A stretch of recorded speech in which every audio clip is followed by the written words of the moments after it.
من خیلی نگرانم، کمکم کنی؟ نه حتما، ما برای همین اینجا هستیم که به شما کمک کنیم. خانم چند تا سوال خدمتتون دارم، خواهش میکنم که دقیق و درست جواب من رو بدید. من در خدمتم. شما شوهرتون وقتی که صبحها بالاخره میره سر کار دیگه، درسته؟ بله. میره سر کار، شما به اون صبحونه میدید؟ صبحانه رو مثلا تهیه میکنید براش؟ ببینید ایشون ساعت 10 این برا میرن، من دیگه خوابم، خودشون یه چیزی میخورن میرن. بله میرن. خب بله. اون وقت ناهار چی؟ شما ناهار برای ایشون بالاخره، خب ناهار که دیگه بیدار هستین. بله. ببینید چون ناهار مثلا اداره کاری هم ساعت 2 3 اینا میاد، بله. منم میرم خونه مامانم، یه سری کار دارم و اینا، دیگه میاد یه چیزی خودش میخوره دیگه، اگرم مثلا یه چیزی بیرون سفارش بده اینجوری. ناهارم خودش میخوره. خب بالاخره خب شما مثلا نه بر میگردید بالاخره خونه مادرتون که تا آخر نمیمونید. بله. شام رو که دیگه حتما شما مثلا شام رو برای ایشون تهیه میکنید ها؟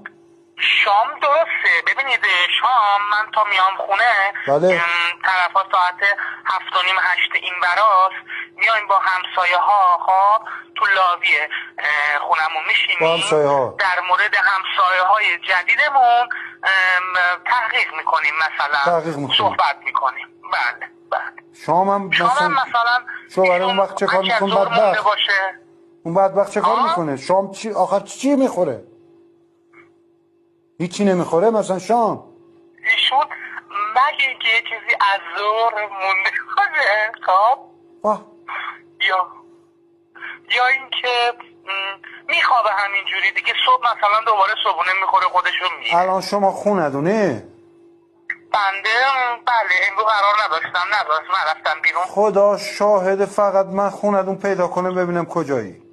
اول با ترک اناری اینقدر بد میزنم که سیاشی، خدا شالله مرگت بده. چقدر شوهر تو خره که نمیری زن دیگه بگیره، خاک بر سرت میکنه با این زن گیری.